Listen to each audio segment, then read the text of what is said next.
Okay, everybody, here comes your puzzler review for last week's puzzler. 259, said the thief as he counted the last dollar in the bag. I get half and you get half, right, Mo? No, you numbskull, we split the money evenly. Just then the door flew open and the two thieves were looking at their other partner, Larry, coming in with a big smile on his face. I got $131, guys. Following their agreement, how much will each crook walk away with today? Explain your steps. All right, well, here's the correct order of steps.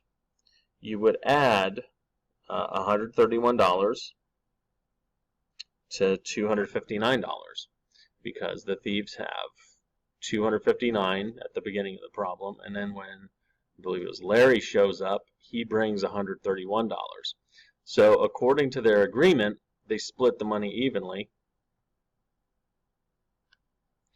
and that means that they're going to have $390 to share between them. Now let's go over some of the possible mistakes that kids made. Some of you were confused about exactly how many people were in this problem. I had some people thinking there were 4 or 5 different characters. There in fact are only 3. Here's why. There's a character talking who's counting money. He says 259. He just counted the last dollar. All right, so that's one guy. Didn't name him yet.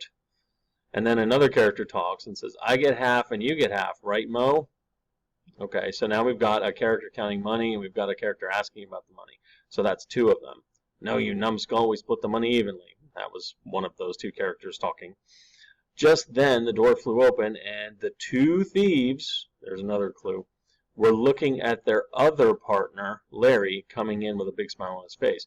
The other partner is Larry. Some of you may have counted that as 2 people, but it's not.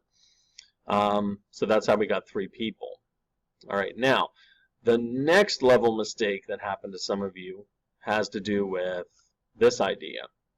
What is the difference between sentence or expression A and expression B? So down here I said A is going to be divide 3 by 390, and expression B is divide 390 by 3. Now some kids, some people will look at that and think those mean the same thing.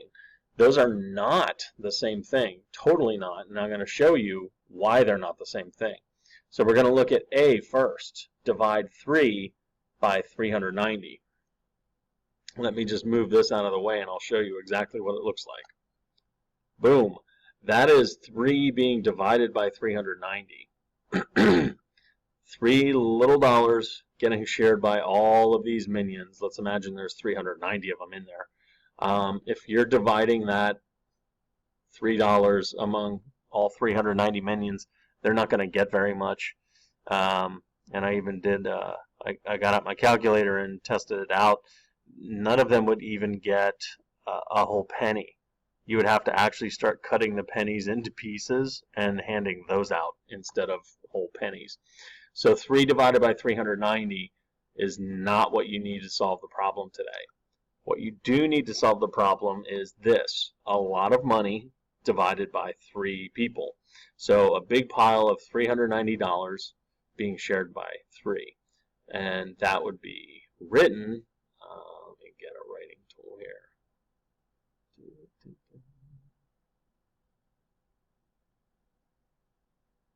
Yeah, somewhere. There it is. All right. This is 390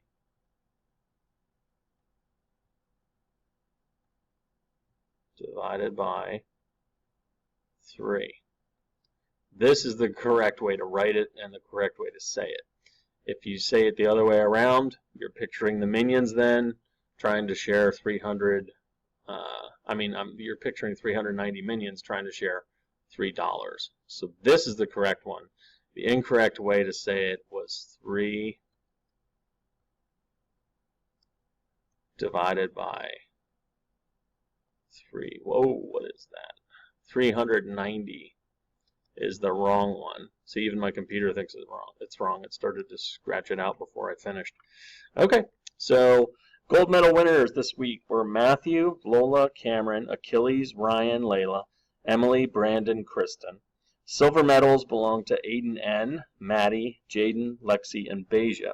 And those silver medal people all did their steps correctly. They probably were people who got these two things mixed up, the 390 divided by 3 versus the 3 divided by 390. I don't think you'll probably make that mistake twice. Hopefully you understand how this works. If you have any problems or questions about it, ask me, and I will be happy to help you and clear it up. There were a couple people this week who wrote correct answers but didn't explain their work. In order to get a gold medal, you have to be able to explain what you did and get the right answer. So for the puzzler coming up this week, make sure you do all of the steps, do your best work, and I can't wait to read them. Good luck.